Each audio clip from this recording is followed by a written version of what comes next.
Hello, my friend. Today, you will listen to one of the most powerful stories in history, the story of a man who called himself the greatest. But he was not just the greatest boxer. He was a man who fought not only inside the ring, but also outside it, against fear, against hate, and against the limits people tried to place on him. This is the story of Muhammad Ali. He was fast, he was strong, but more than that, he was brave. His fists could knock down walls, but his heart could lift people up. Muhammad Ali was not born a champion. He became one through pain, courage, and a deep belief in himself when the whole world doubted him. Muhammad Ali was born as Cassius Marcellus Clay Jr. on January 17, 1942, in Louisville, Kentucky, USA. He grew up in a small house with his parents and younger brother. His father was a painter, and his mother worked as a cleaner. They were poor, but they were proud. From a young age, Cassius was full of energy. He talked fast, moved fast, and dreamed big. He wanted to be somebody great, even when no one else could see it. One day, when Cassius was only 12 years old, his red bicycle was stolen. He was angry. So angry that he told a police officer he wanted to find the thief and fight him. The officer, whose name was Joe Martin, smiled and said, "Before you fight someone, you'd better learn how to box." That simple moment changed Cassius's life forever. Joe Martin became his first boxing coach. Every day after school, Cassius trained at the gym. He hit the punching bag. He jumped rope. He practiced footwork. He was quick, too quick. People said he moved like lightning. He was loud, too, always talking about how he would be the best. Some people laughed at him, but Cassius didn't care.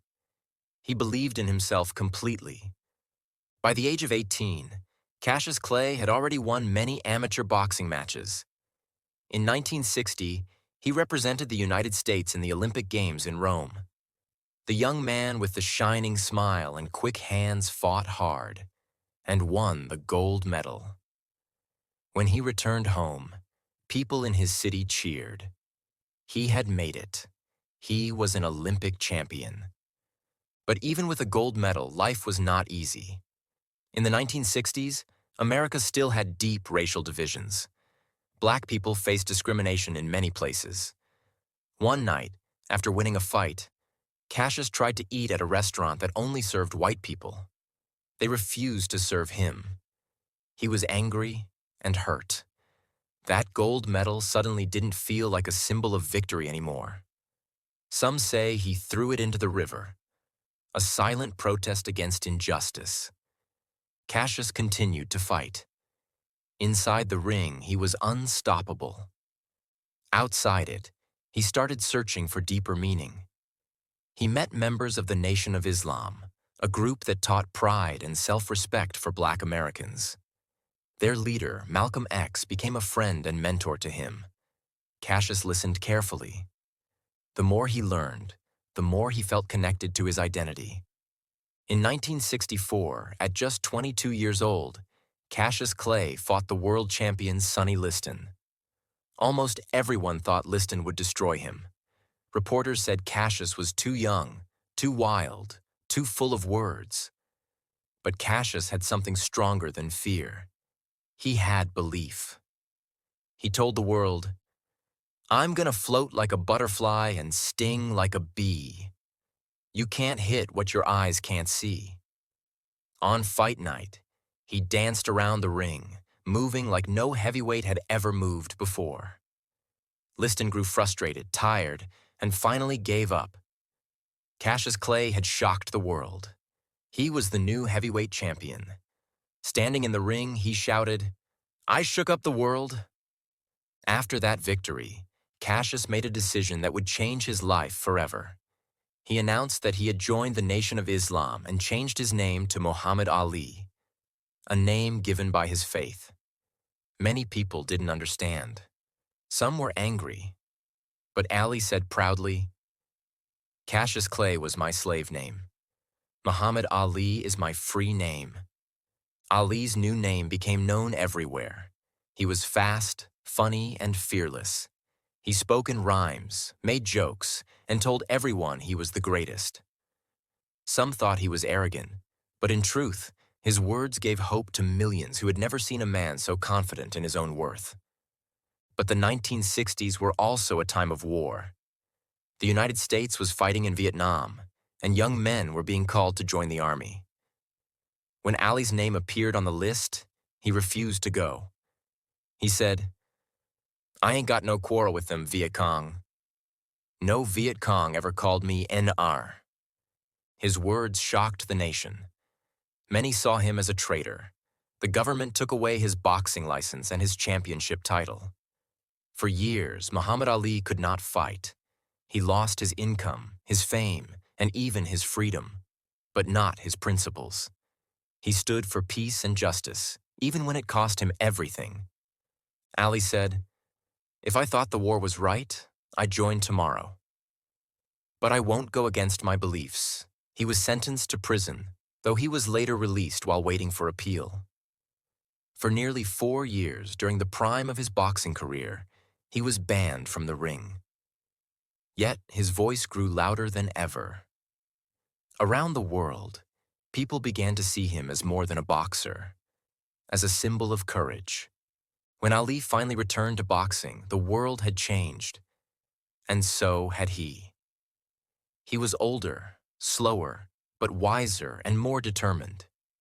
He fought again and again to prove he still had greatness inside him. In 1971, he fought against Joe Frazier, another great boxer. The match was called the Fight of the Century. Both men were undefeated champions. The world watched in silence as they traded punches. In the end, Frazier won. Ali lost, but he didn't quit. He said, "He won the battle, but I'll win the war." 3 years later, in 1974, Muhammad Ali had a chance to fight again for the world title, this time against George Foreman, a younger and stronger opponent. The fight took place in Zaire, Africa. It was called the Rumble in the Jungle. Most people thought Ali would lose, but he had a plan, something no one expected. During the fight, Ali leaned against the ropes and let Foreman throw punch after punch. People thought Ali was in trouble, but he was waiting. He called it the rope-a-dope strategy. Foreman grew tired. In the 8th round, Ali saw his chance. He came off the ropes and threw a series of punches that knocked Foreman out. The crowd exploded in joy. Ali had done it again. He was world champion, the greatest once more. The world loved him. He was not just a fighter, but a poet, a showman, a man who believed in something bigger than winning. He said, "Champions aren't made in gyms. Champions are made from something they have deep inside them. A desire, a dream, a vision." Ali continued to fight through the 1970s, facing Joe Frazier again in the legendary Thrilla in Manila. It was one of the hardest fights in boxing history. Both men gave everything. After 14 rounds of brutal punches, Frazier couldn't continue. Ali said it was the closest thing to dying he had ever felt. He had won, but at a great cost. Years of fighting had damaged his body. His hands hurt, his speech slowed, but his spirit stayed strong. By the early 1980s, he retired from boxing. He had won 56 fights and lost only 5. But his greatest victories were not the ones in the ring. They were the battles he fought for dignity, for equality, and for peace. In the years that followed, Ali continued to inspire people around the world. He traveled to countries where others were afraid to go. He spoke about kindness, love, and faith. Even when he was diagnosed with Parkinson's disease, a condition that affected his movement and speech, he never lost his smile. He said, "I'm still the greatest. I just can't move like I used to."